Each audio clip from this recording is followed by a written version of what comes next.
So first of all, I think the best way to start this is always to introduce ourselves. And if it's possible, I think it would be really nice now, also because you know each other, is maybe also how you met or what brought you together. So maybe we start with Dasha, if you could just say a little bit about who you are, why you're here today, but also how you came to hear about or meet Elise and why you were Mm. happy to meet her.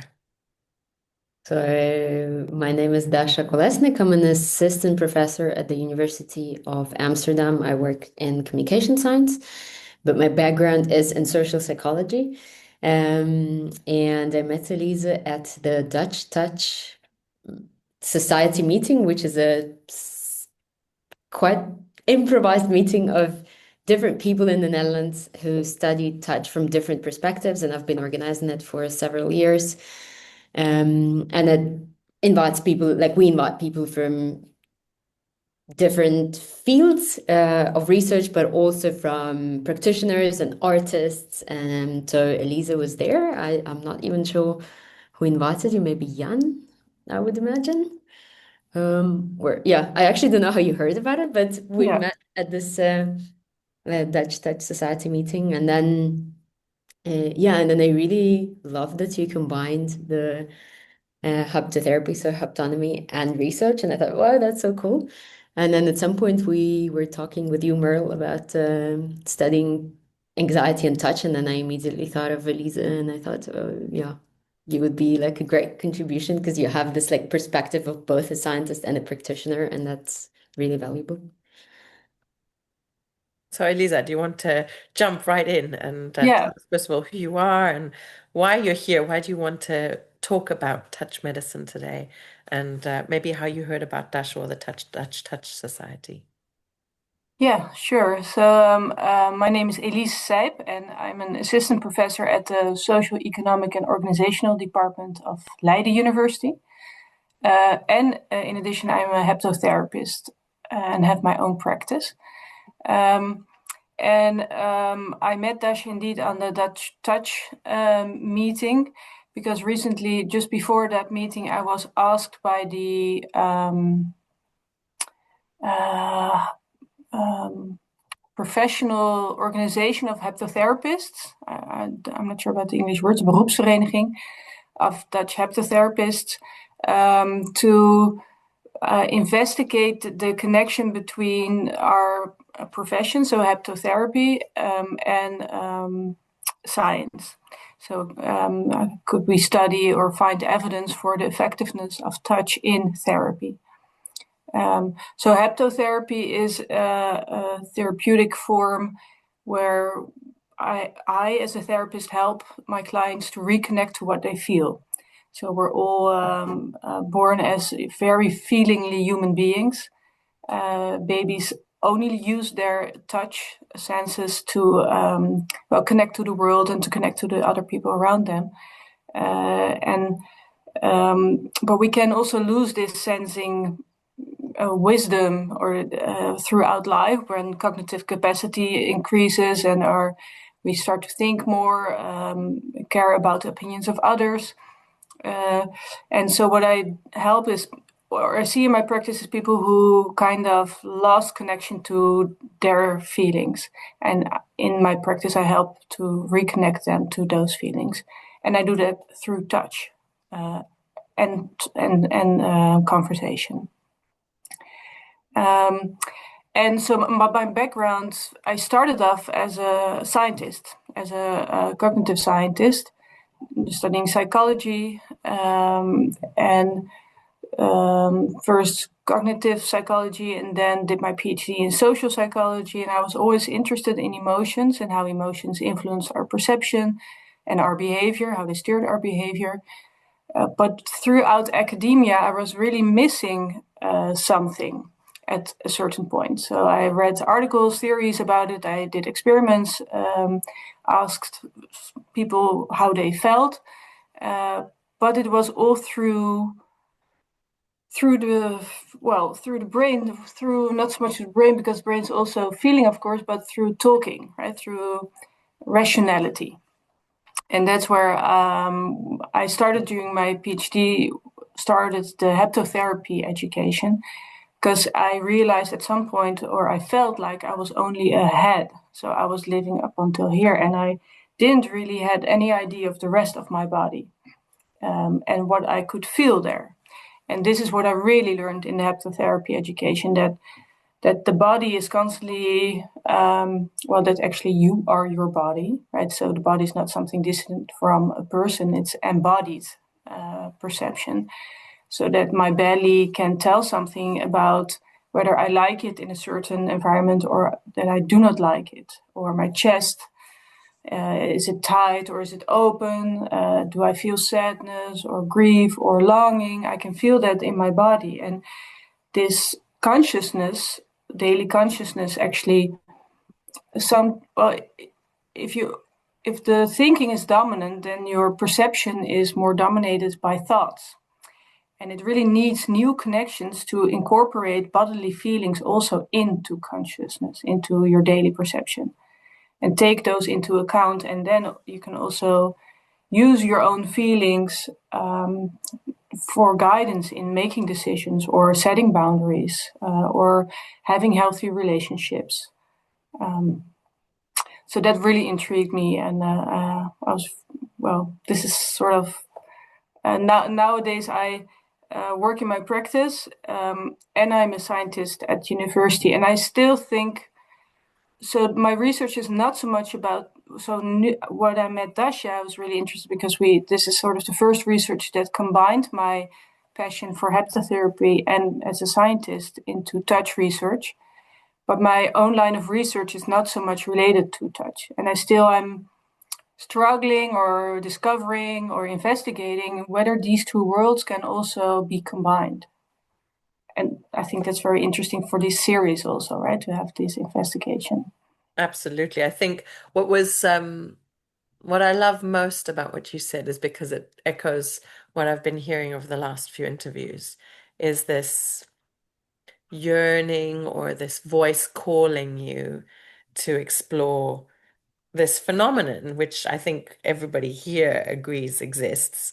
I would posit that it's not necessarily universally accepted that touch is powerful and should be better understood.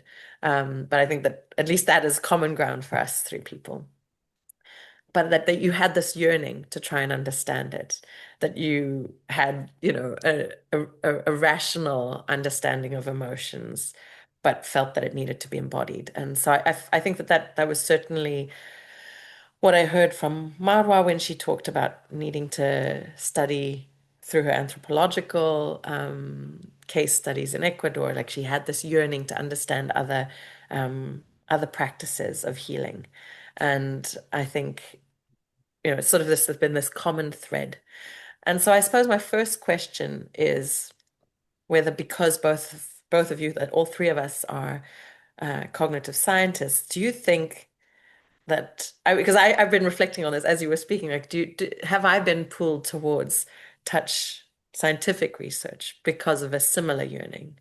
Um, you did a much braver thing and went and practiced and looked at applications directly, but I feel like my journey at least has been still stuck, so to speak, in academic thought. But do you feel that yearning, Dasha, for example, that do you feel something is pulling you towards understanding these phenomena? And I have an inkling that it is that yes is the answer, but I'd love to hear whether you feel this pull. Yeah, definitely. And at the same time, when Elise, you said, "Oh, I wonder if these worlds can be combined," for me, it's always like, how can they not be combined? Like they are integrated because I think my journey came from. So I started studying touch first. So I started then. I moved to the Netherlands from Ukraine, and then the touch environment was very different. And I think and I did my master's at Leiden actually, and there was a professor who, because I couldn't understand, like I couldn't make sense of the touch culture around me.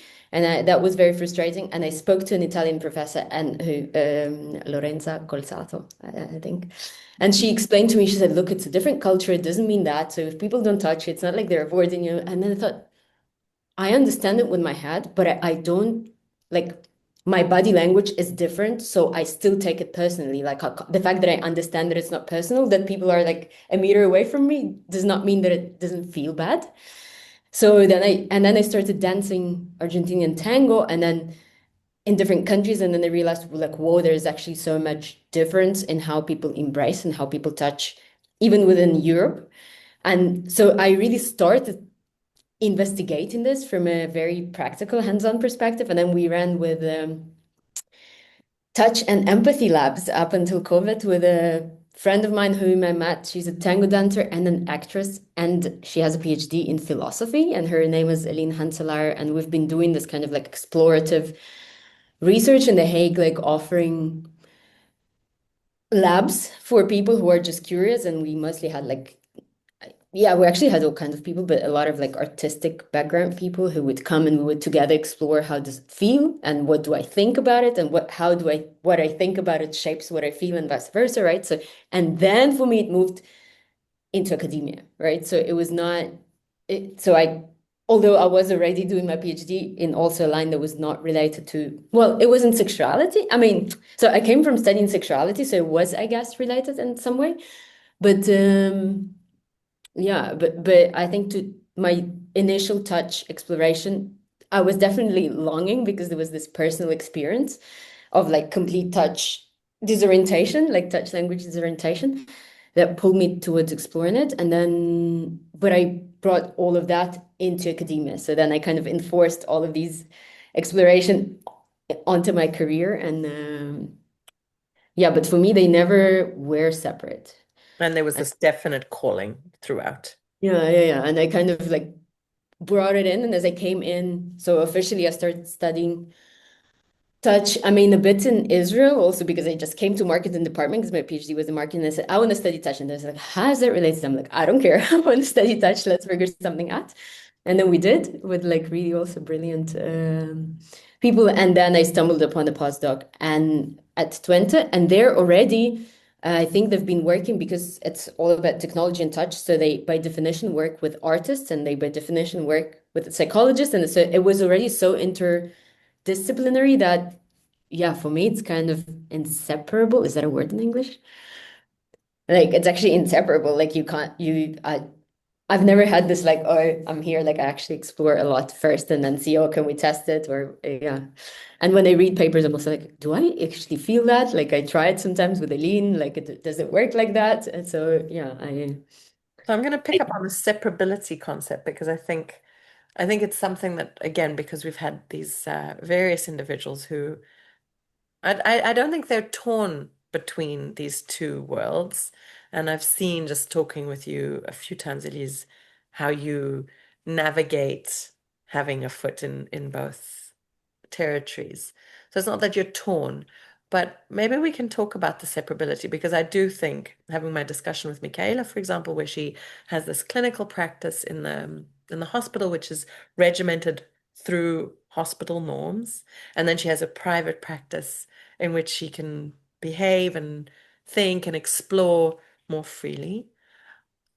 I want to just like have us all talk a little bit about how separable they are. So, I mean, in this most recent project that we've done together, have you felt, Elise, that you have to swap caps? You know, now I'm thinking about this as a practitioner versus I'm thinking about these as a scientist.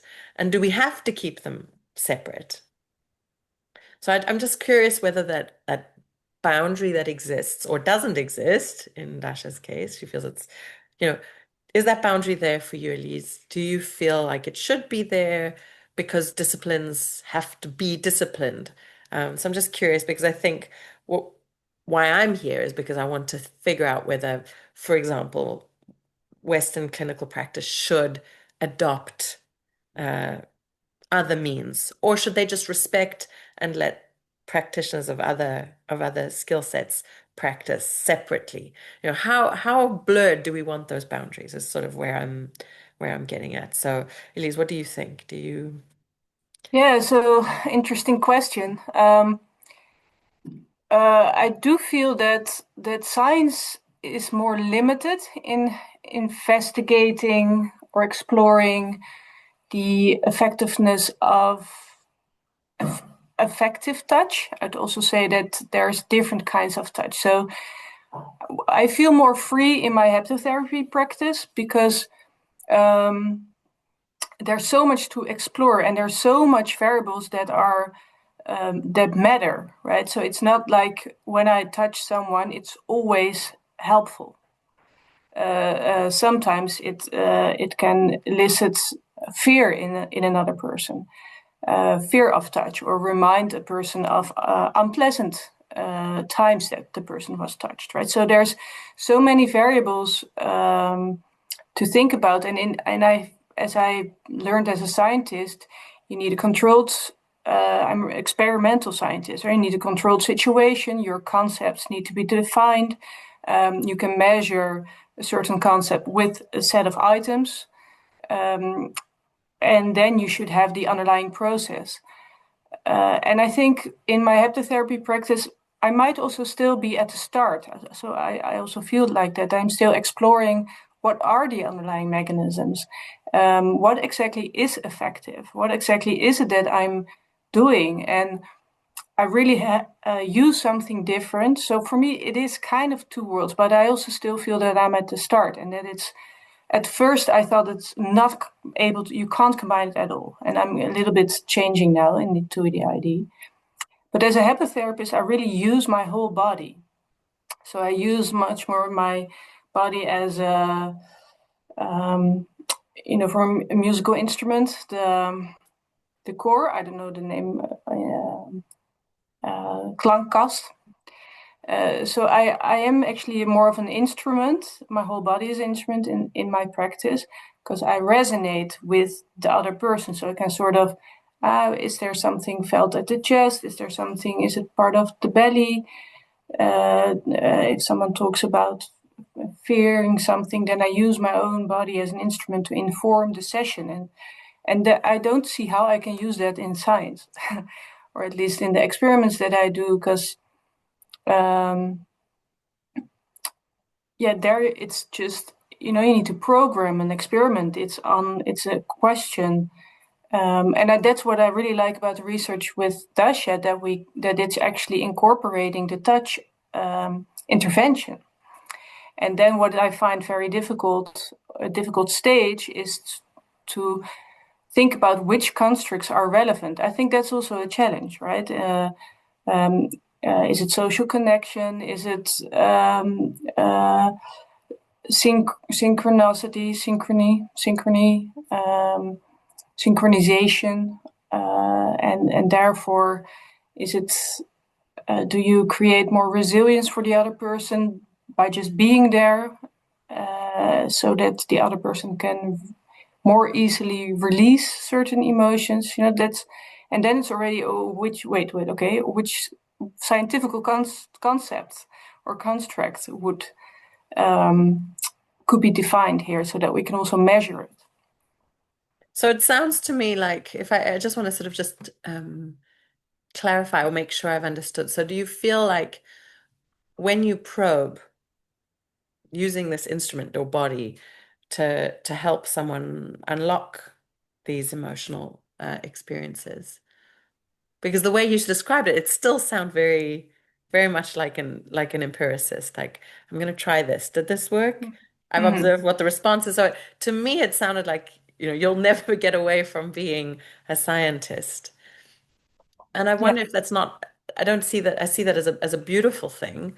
But I think what I also heard was that by doing this experiment together, it's also helped you to think a little bit about the mechanisms that yeah, you're tapping into. So I see a beautiful like symbiosis between these two approaches and disciplines. But I do still see, and I like this idea of like which parts of you use in these two different practices. So I think that's really it's a really great answer to what was a really abstract question. So I really like that. I'd like to just pick up on something that Dasha said earlier, which I think could also be something that we could ping pong around, unless Dasha, you have something you'd like to respond to that Elisa said. So you both kind of talked about individual differences, but in very subtle ways. I think, Elise, you mentioned that babies might have this connection, but that as we grow up, we might not. And that there might be people who lose it and people who don't lose it. And Dash, I think a lot of the work that you do, whether it's started on your PhD work on sexuality or, things that we're doing together now, that individual differences is really critical to everything that you do. So let's try with this one to see whether we can get you two to ping pong against each other or with each other on this concept of individual differences. So maybe Dasha, what do you think when I say individual differences and touch? What's some of the first things that come to mind? Habits. So I think about it as habits, and I think that's also a relatively recent development. And I mean, like recent as in post-COVID for me, because until COVID, I thought that, okay, you're either a touchy or not, right? In marketing, there are also these concepts that are measuring like need for touch by Joan Peck, that assume that need for touch and it's more touching objects, but still that it's like a trait thing. And just some people are more processing through touch than others. And then NLP, there's also neurolinguistic programming. There's also this idea that some people are like visual and some people are audio and some people are kinesthets, right? So there's a lot of scientific literature that talks about like this trait, stable over time individual differences. But actually my experience through COVID and after COVID showed that, well, and also my experience moving countries showed that, well, actually we change. And now, for example, if, well, again, before the war, right? But when I would go back to Ukraine and I would suddenly feel that people are way too close for me and touch me way too much. And although that used to be normal for me, right? So these things change. And we just had another Dutch Touch meeting like last week, a week ago. And we had this conversation with several haptotherapists, how COVID reshaped the norms of touch, right? And how now things that used to be like so we always kiss twice, right, when we meet, or we always shake hands, or this is how we interact, right? As a society, as a culture, for example, as a Dutch culture, now became negotiable. And then suddenly people started changing and shifting and exploring and renegotiating this consent. And it turns out that, well, there's actually a variety of responses that you might like as an individual, and that maybe with some people you are touchy and with some you're not, and maybe when you're tired you're less touchy or more touchy, right? So that there's quite a continuum. So I guess the bottom line is that by now I'm fairly convinced that intra-individual differences, so like the variation within your day or year or decades of your life, is like actually way larger than in between people differences. Yeah. Do But of you? course, Yeah, sorry. there is probably some kind of stability, right? But I think I definitely used to overestimate it. Let's put it that way. So I love this idea of habits. So maybe, Elise, you can say, what do you think about individual differences when you think about either the rational view of the world that you have versus maybe the practitioner view you have of the world, and maybe you can think about incorporating this idea of habits into what you have to say. Yeah, so I like the idea. I really like indeed what we saw, that these social interactions or touch can change, right? It was really common before COVID that everyone would kiss on the cheek 3 times in the Netherlands. Also people you don't really know, which was actually kind of weird sometimes because you didn't want to do that. And it's actually also a habit that it didn't really come back. I feel in my environment, we now have different ways to greet each other than always this negotiated 3 kisses on the cheeks. So I love the idea of flexibility. And the thing that comes to mind for me is more attachment style.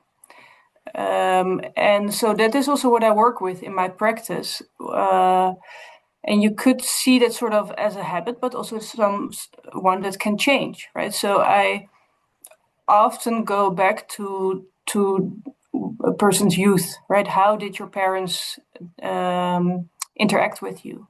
Were you touched? Were you loved? Were you confirmed in who you were, or were you disconfirmed? Right? Were there things that you really happy about something, and then your parents would say, "Now, just act normal." Or when you're really angry about something because your favorite toy broke, and then your parents would say, "We are not angry in this family. Stop it right now." Right? These are all signs of safety or unsafety, which a child learns. How safe is it to be connected to my feelings? How safe is it to express myself through feeling? And I think one's most intimate qualities, uh, um, who you are in essence, is very vulnerable. And when you express that, that is expressed through feelings. And when that is not positively confirmed, then it becomes unsafe. So you lock it, right? You create a mask. You create someone else in front of you. So you create a person, or you shut down, close your heart, right? So you're not so hurt anymore. And I think that's when, and as I also see it, so this head thing versus body thing, I think dependent on a person is using his or her talents to cope with the unsafe environment. And if it's intelligence that is a talent of a person, then the mind is a much more safer place than the body. So so you can start arguing, or sort of have the conversation a bit outside of yourself, so that your vulnerable self is not so much into the contact with the other person, because that part can be hurt and wasn't that confirmed so much. So this is where I go back to, and then the part of therapy is to signal safety again for feelings, for one's inner being, the person that he or she really is, and that he or she can really express that through feeling. And as a therapist, I sort of then give the confirmation, the parental affirmation, I think is the right word, affirmation, that could signal safety again for this person to connect again to his true self and express it, and then also bring it into contact with other persons. And that then can help have healthy relationships, right? Set boundaries, because really one's inner self, true self, is it's safe enough to bring that into the conversation. So I think, Dasha, I would love to hear if you have a response to what we've just heard from Elise. And in particular, I felt that there were two really interesting things. One was that there are these individual different intra-individual differences depending on their gifts and whether they approach the world more from the the upper part or their whole body. But I also want to see whether you have a response, because what I heard Elise say, and please correct me if I'm wrong, but that maybe some of this intra-individual variation that you're seeing post-COVID is just that they can be more true to the way they'd like to interact through touch rather than perform according to norms. So I'd just be curious to know whether, and this maybe is then something we can talk about as empirical scientists trying to tap into measuring people's touch preferences. There are these layers. There's the touch that I do that I'm allowed to do, and then there are my actual preferences. So there were three things in there. You're welcome to tackle them in any order, Dasha, but I'd love to hear like a response to Elise there. So I love the idea of layers, and I don't think anything of what Elise said contradicts how I see the world, right? So, um, yeah, so there are different, like we all carry luggage, and I think that's what Elise you were talking about a lot, like the childhood luggage, right? Whether these we call them habits or whatever we call it, right? But like some kind of like body language that we carry from our family, and that definitely shapes how we interact with the world.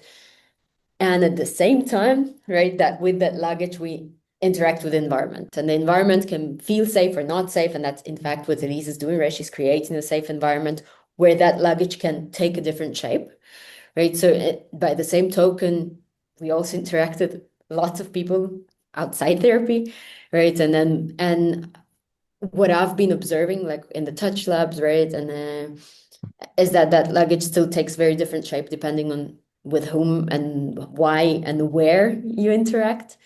So yes, this luggage, so these inter-individual differences are there, of course, but also the way they express can really vary. And also, again, over repetition, like if you have a lot of experiences of safe touch, then that maybe that luggage starts taking a different shape. And yeah, and I think my point was that, well, what COVID did is that reshaped this luggage for some people.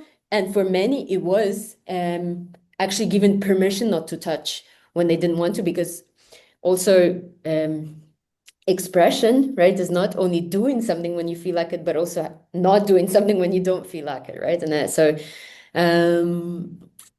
yeah. So perhaps to some people, COVID gave this freedom. To some people, it maybe made them realize so that this idea of skin hunger, right, emerged in societal discourse, right? Because some people realized, well, I'm actually craving touch, and some people thought, oh, thank God, I never have to do this horrible kisses again, right? So, it just, I think what it created is it created a question mark, right? So it forced people to reflect on like, how do I actually prefer to interact, right? Or like, what are the other options of interactions? Yeah. So I'm going to just ask you, Elise, whether you think that, so I'm going to say two things. One is, I love that the work that you do is relational, and that I believe that touch is often relational, even if it's just self-touch. Um, so I would love to come back to that. But I first want to just tap into this idea of an intervention, and we've talked about the fact that we have an experiment where that is the case. But do you see that COVID, this traumatic global event, or indeed these acute therapy sessions that you have, are these moments of awakening, of and that we needed to be awakened because either we carry on too much luggage or we haven't given, we've lost that connection with our bodies. So my question is, do you believe in these awakenings, and whether what you do is a form of awakening, similar to the one that Dasha described for COVID? And then if we could then segue into the relational nature of the work that you do, and then segue into empirical work, which until now has not been relational at all. So those would be the little journey I'd like to go on, and you can take us there perhaps in some of your answers. Yeah, it's broad questions. It gives you space. It gives you space. Yeah, yeah. So awakening. So I think that I do think so. That is the thing that comes to mind is in COVID, of course, all teaching at university was suddenly online. We had work groups where we couldn't be in the classroom together anymore, but everyone was, as we do right now, behind a camera for 2 hours and interacting with each other. And it was nice that teaching could continue in times that we couldn't be together, but it was immediately clear that it had very negative side effects as well. And it wasn't something that we wanted to continue after COVID. So there were really some parts missing in these online workgroup sessions compared to in-class meetings with around 15 students, so that the workgroups were around 15 students. And I think that was really, and that was, of course, in whole society, in the whole world, making clear that there is something really important in being together, in physically being present together in the same room with other people. And that it is something about social connection. It's something about postures, bodily postures, or gazes, or that are extra additional into only perceptual, visually being together and being able to communicate. Because we could, of course, have discussions together, but it never really went as smooth as when it was in class. So I think the urgency of closeness, of connection, of touch, and in my profession, we can also it is apparent that you can touch also without actually touching each other. So you can be touched by another person's emotion when you're in a conversation together, even if you do not hold each other.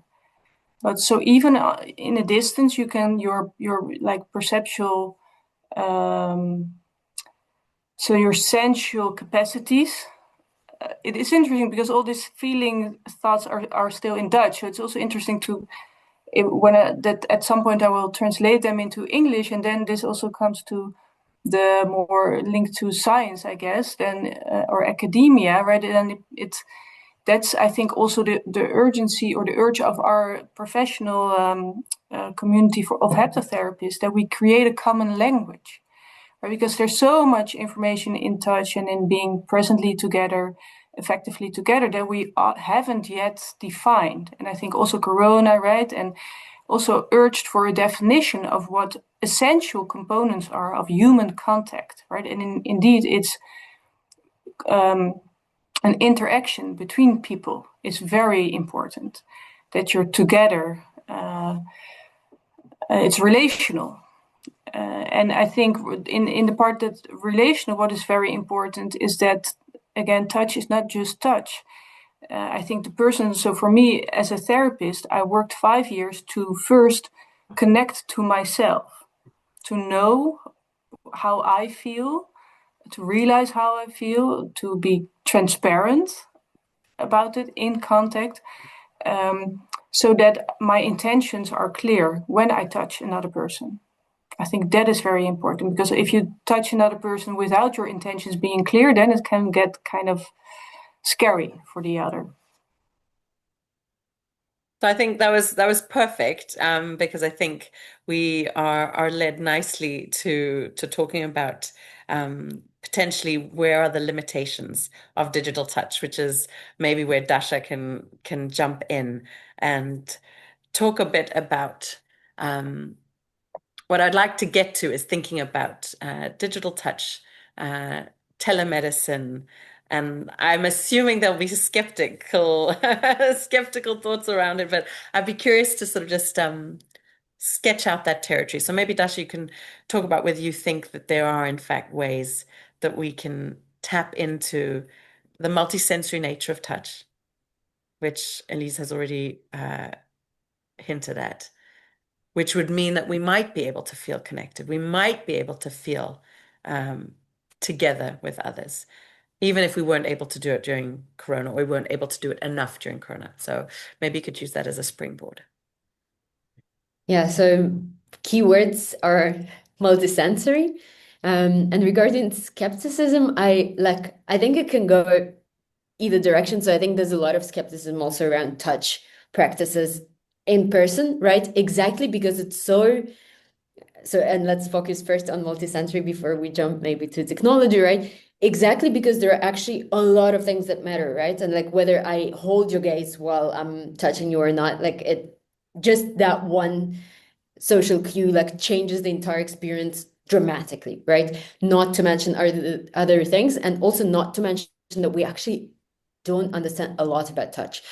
And I'm not a neuropsychologist, but like I'm trained enough to know that we don't know as much as we would love to know, and not to mention that there is, for example, research that talks about how we, and I find fascinating when I read it, I was like, no way, and then I've been actually observing it. So when we shake hands, there's within a minute after that, we usually bring our hand somewhere close towards our nose and the idea is that maybe that's because evolutionary, we're actually, so we distinguish like a trillion smells, right? Like the doggy at the background. So touch also can be, for example, a carrier of some other kind of cognition that goes through smelling that we're not even aware of, right? So there are like layers and layers and layers that we basically know nothing about. So there is also a lot of skepticism to bring into the conversation when it comes to interpersonal touch in offline space. So that is just like an anchoring point that I would love to have insights as we carry on to technology. So surely technology does not remotely replicate skin to skin contact and probably never will, no matter how amazing it becomes, because it's just so complex, the way humans interact, right? And so if we think about all of these like small evolutionary cues, that replicating that is, I mean, good luck to us. That said, it doesn't mean that it cannot be helpful. And there is evidence already so that technology mediated touch can have a variety of emotional regulation effects, so effects on regulating emotions, on changing behavior, right? So it can have interpersonal effects. We know this for a fact. Now, what we don't know is what it exactly takes, and because sometimes it works and sometimes it doesn't, and it's kind of hard to figure out what technology needs to have or not have in order for that to work. So, and a lot of criticism and skepticism goes towards that. However, that holds also for offline touch. So, I mean, okay, it's complex, right? Like we are complex beings, our interactions are complex. So, while we might never know everything about touch or about what it takes to design a technology that is like as efficient as humanly possible, right? We can still do good enough. Um, yeah, so I do believe in technology, not the replace in touch, right? So that's also something where a lot of people go into this like nightmare apocalypse ideas that like, okay, we'll have robots and everybody will touch robots. And like, no. I mean, we have, I don't know, paracetamol. It doesn't mean we replace everything in life with eating paracetamol, right? Like that's not how it works. So we can have technology as a symbiotic, like as an addition to well-being that in some cases is very helpful, but it does not, and hopefully will not replace human touch, and that's also not the goal. What the goal is, for example, to have it as um for example, for medical assistance in situations where it's unsafe for humans to be, like, so we're talking about remote surgery in war zones in space, right? And remote areas where you don't have a whole clinic or enough qualified doctors available. And that's amazing. And that does, oh, of course, it's not going to be the same as a real doctor, but it's going to be so much better than no doctor at all, right? So, like, why should we be negative about it? And then again, so coming from studying sexuality, right? So there the sex industry and haptics is like developing hugely and also in therapeutic directions. So it's like in medical directions, because of course, and that's also a topic that is like shoved under the carpet a lot because it's like inconvenient, right? But there are like, for one, sex workers save lives, and we as a society, and especially as women in society, owe them a lot. And yeah, and then of course, in developed countries, there are also sex workers who are covered by medical insurance who service people for some reason who for some reason have limited access also to sexual life. So if that can be somehow technology assisted, replaced, right, that would be also a great thing for society as such, and perhaps for these people and perhaps for sex workers, right? So there's like a world there to benefit from technology. There is also evidence that some kind of like comforting touch, even so psychologically healing touch can come from technology. Again, it's not the same as hugging a human that you love. Like if you hug a like furry robot, it's not the same as hugging your partner, right? Okay, fine. But if you don't have a partner in an elderly home, isn't it better to have something, right?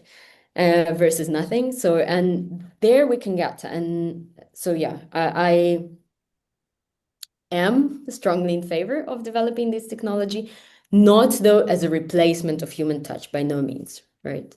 And they're not competing and they shouldn't be competing. And I aggressively intervene in discourses where people try to have this argument that, oh, it will replace touch. Like, I mean, It's a great answer. I have a question, which is, Dasha, can I ask yeah, one question? please go, go, go. Dasha, do you then see it as an emotion regulation tool? it can be. Like there is research, right, that says that so there are all these like huggy robots, but that can be, they usually look like animals, like some kind of like robotic, something like or like a huggy or like a teddy bear or like some kind of dog-like stuff. So there are all these robots that sure that they do help regulate emotions. Perhaps not as efficiently as actual touch with a human, but they do help somewhat. And they also help in situations where people would not necessarily allow a human touch them, right? So like people who go through trauma or people who have, for example, on the Asperger spectrum, right? They still crave touch, but they would not be comfortable enough to touch a human. And this is where this technology comes in, and it does help regulate to some extent. Now, sometimes it doesn't, and we still don't understand why, but we know that sometimes it does. So, and that's a possibility, right, to further explore. Definitely. So it's an amazing segue to exactly what I wanted to talk about next. So you mentioned emotion regulation, and we've talked about individual differences, and we have just finished a paper in which we're looking at people's preferred ways of receiving comfort, either through words or through touch. And we've talked about unlocking or awareness, and as I said, individual differences. So I wonder if we could put all of those things together. And Elise, I'd love to hear from your practitioner's point of view. Is the work you do, because you said you sometimes touch people without touch, which is what really made me think I'd love to ask you this question.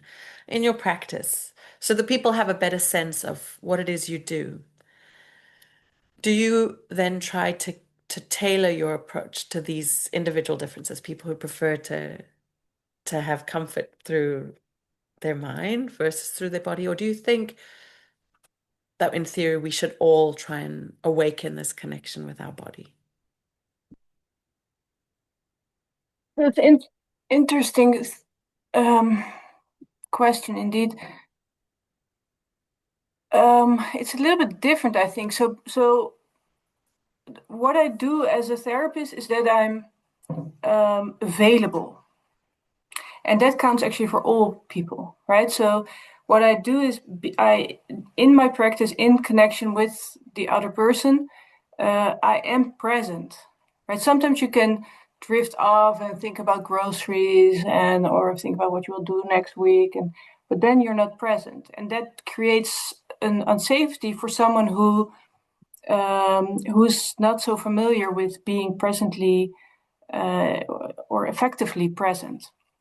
So I first signal safety by being present myself, and I create sort of this space, this holding space, where I am present vulnerably. I feel my bottom, I feel my feet on the ground, I feel my belly, and I checked in with myself before the meeting, how I feel and how I'm doing.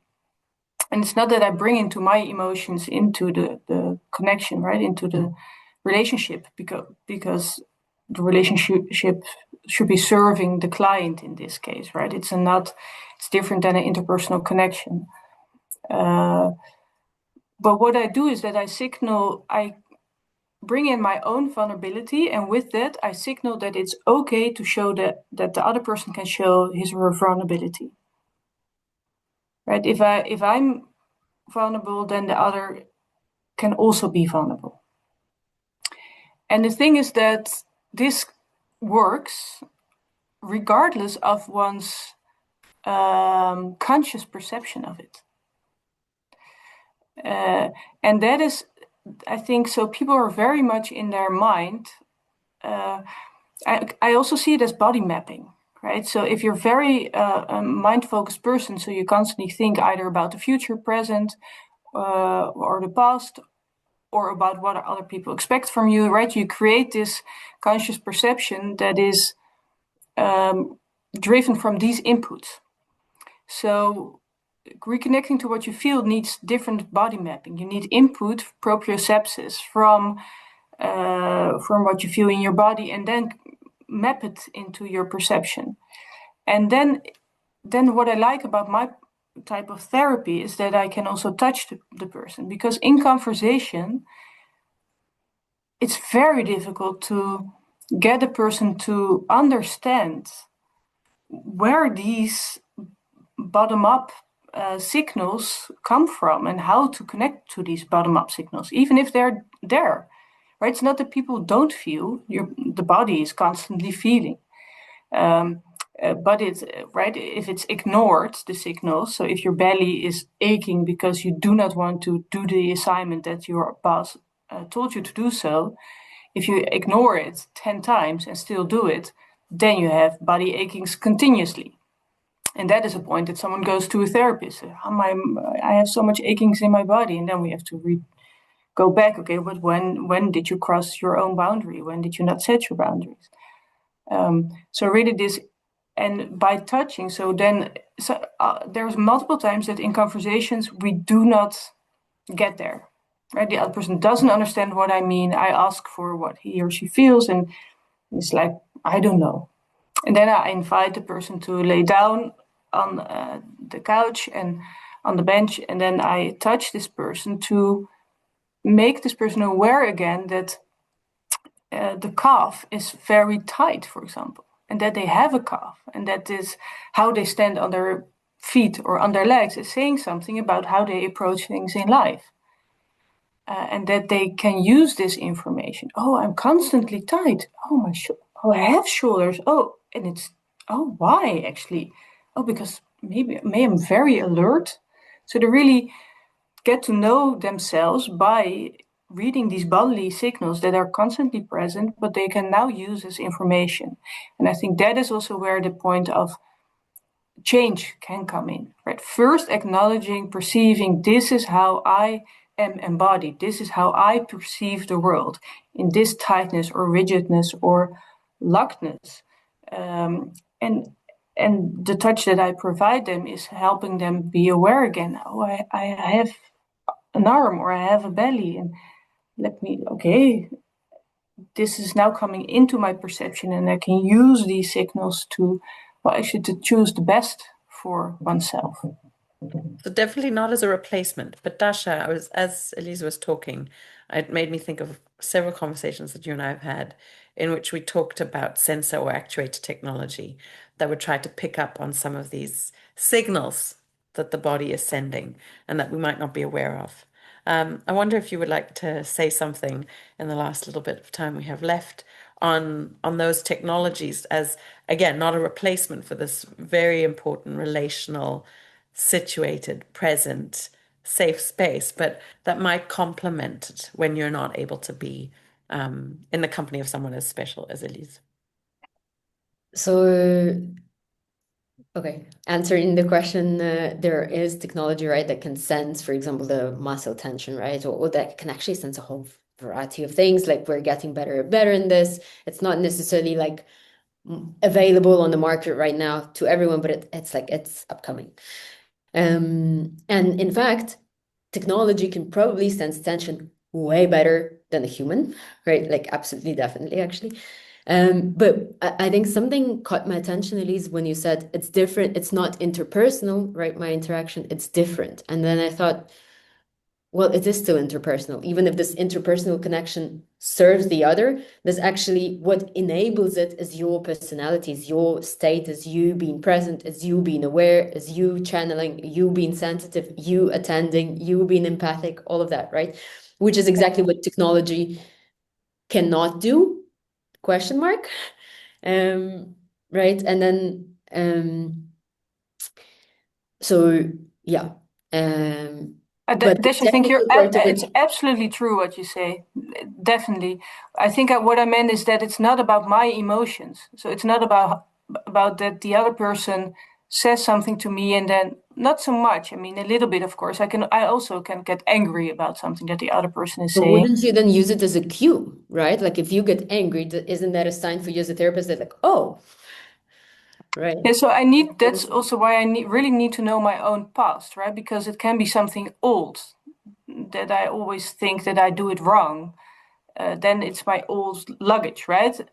And I have, of course, present boundaries. Like, hey, this is not the way that you treat me. This is not okay. Yeah, but so that is or could be a signal also to return to them, like, hey, the things you're doing make people angry, right? So like to make people angry, right? So, and this is where this interpersonal dynamic comes in, and that's what would be missing in the technology, right? So if we just use sensors, and let's say you could use sensors, right, to find trigger spots in the muscles, and then have AI asking questions, using some kind of like ladder techniques, being trained on best therapists of the world, right? Like asking the questions about like, why are you feeling like that, picking up on whatever people respond. So what the element that would be missing though is exactly this interpersonal dynamic, right? Because people are messy. And another human can pick that up, and a technology, we'll see, but right now, not really. Yeah. So I think that's a perfect way. I don't know if Elise you wanted to you already helped me by having a nice little dialogue there, guys. So I think we'll bring it to a close nice and punctually on the hour. So I'll stop.